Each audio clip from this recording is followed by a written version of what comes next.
Hello बच्चों, कैसे हैं आप।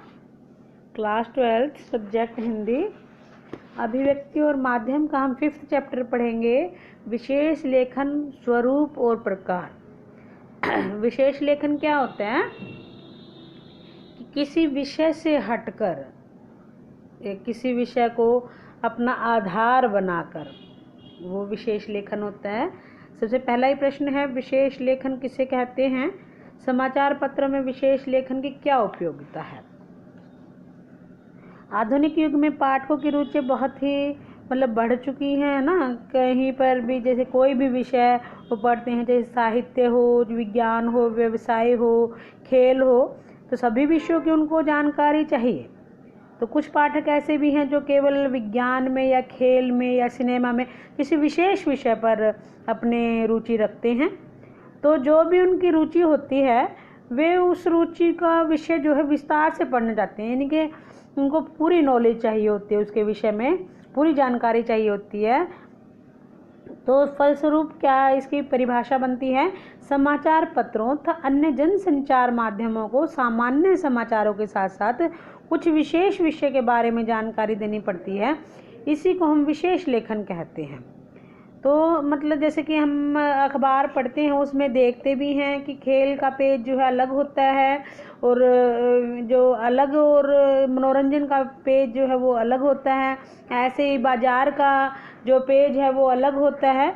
इस प्रकार से जो वो वही विशेष लेखन होता है कि जिसके विषय में विशेष जो है लिखा जाता है, उसकी पूरी जानकारी होती है। जैसे आप व्यापार का पेज पढ़ रहे हैं, उसमें क्या है कि सभी व्यापार से संबंधित, उसमें मंदी है, तेजी है, भाव है, वो सभी जो है हम उसमें पढ़ते हैं। तो इसी को विशेष लेखन कहते हैं।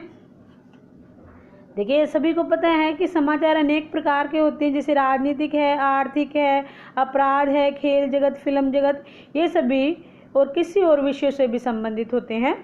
संवाददाताओं के मध्य उनकी रुचि और ज्ञान को देखते हुए कार्य का बंटवारा किया जाता है और इसी भाषा को, मीडिया की इसी भाषा को बीट कहते हैं। बीट भी देखिए आपके प्रश्न में आता है, बीट किसे कहते हैं। संवाददाताओं के मध्य उनकी रुचि और ज्ञान को देखते हुए जो कार्य का बंटवारा किया जाता है, मीडिया की भाषा में से बीट कहते हैं। जैसे खेल बीट हो गया, बीट रिपोर्टिंग, इसी प्रकार से कि किसी विशेष विषय पर लिखना, वो बीट रिपोर्टिंग कहलाते हैं। जैसे कि एक संवाददाता बीट खेल जगत में है, तो इसका मतलब है कि वह अपने शहर तथा क्षेत्र में होने वाले खेलों तथा उससे संबंधित घटनाओं की रिपोर्टिंग करेगा। अब ये ज़रूरी नहीं है कि खेल है तो खेल में भी तो आगे कई पार्ट होते हैं ना।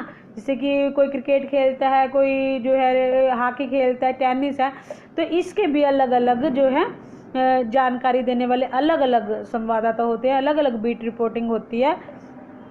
तो जिसको सबसे ज़्यादा जानकारी होती है, जो सबसे ज़्यादा रुचि जिस क्षेत्र में रखता है, वो उसी का बीट रिपोर्ट करता है। यदि किसी की रुचि कृषि में है तो पूरी जानकारी उसी के विषय में रखता है, तो उसी संबंधित रिपोर्ट करेगा। तो यह आवश्यक है कि विशेष लेखन से संबंधित संवाददाता को अपने विषय में पूरी जानकारी होनी चाहिए और भाषाशैली पर समुचित अधिकार होना चाहिए। नेक्स्ट क्वेश्चन है, बीट रिपोर्टिंग और विशेषीकृत रिपोर्टिंग में क्या अंतर है। बीट रिपोर्टिंग मैंने आपको अभी बताया कि विशेष लेखन बीट रिपोर्टिंग के आगे का ही एक सोपान है, कदम है, जिसे हम विशेषीकृत रिपोर्टिंग कहते हैं। इसके लिए संबंधित पत्रकार के में विषय की जानकारी होनी आवश्यक है। जैसे कि यदि किसी पत्रकार की रुचि राजनीति में है अथवा किसी राजनीतिक पार्टी से वह संबंधित समाचार देता है, तो उसे उस पार्टी का पूरा इतिहास पता होना चाहिए। समय समय पर उस पार्टी में क्या कुछ होता है, उसकी वर्तमान स्थिति क्या है, क्या उसकी नीतियां हैं, ये सभी जो है उस पत्रकार को पता होना चाहिए। तो उस पत्रकार को अपना अधिकांश समय उस पार्टी की गतिविधियों की जानकारी में गुजारना चाहिए। इस प्रकार का पत्रकार सही बीट रिपोर्टिंग करेगा। विशेषीकृत रिपोर्टिंग इससे बिल्कुल अलग है। वे उस क्षेत्र से संबंधित सामान्य खबरें उसे तैयार करनी होती हैं, परंतु विशेषीकृत रिपोर्टिंग का क्या मतलब है, संवाददाता उस क्षेत्र की सामान्य खबरों से आगे निकलकर क्षेत्रीय विषय से जुड़ी हुई घटनाओं, समस्याओं या मुद्दों की गहरी जानकारी प्राप्त करता है। ताकि उस विषय का विशेषीकृत रिपोर्टिंग करते समय वे विषय का समुचित विश्लेषण कर सके। जैसे कि क्रिकेट के विश्व कप में मैच में भारत की हार की बीट पर रिपोर्टर केवल तथ्यात्मक रिपोर्ट तैयार करेगा और सामान्य समाचार देगा, परंतु विशेषीकृत रिपोर्टिंग करने वाला संवाददाता हार के कारण भी बताएगा, स्पष्ट करेगा कि हार के लिए जिम्मेदार कौन है, तो अपना विश्लेषण करते समय ये तर्क देगा कि टीम में क्या कमियां रही। यही विशेषीकृत रिपोर्टिंग है। नेक्स्ट है विशेष लेखन की भाषा और शैली पर प्रकाश डालिए।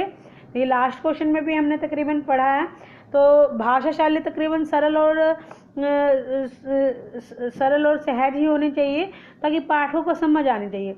लेकिन जो बीट रिपोर्टिंग है उसमें शब्दावली जो है उसी से विषय से संबंधित होती है। तकनीकी शब्दावली का उचित ज्ञान उसे होना चाहिए। जैसे व्यापार और वाणिज्य पर विशेष लेखन के लिए पत्रकार तो उस शब्दावली का समुचित ज्ञान होना चाहिए।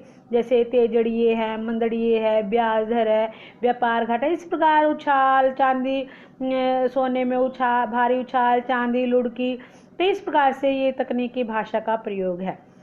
तो संक्षेप में हम कह सकते हैं कि विशेष लेखन की भाषा विषय अनुसार होनी चाहिए, क्योंकि विशेष लेखन के पाठक भी अलग अलग प्रकार के होते हैं।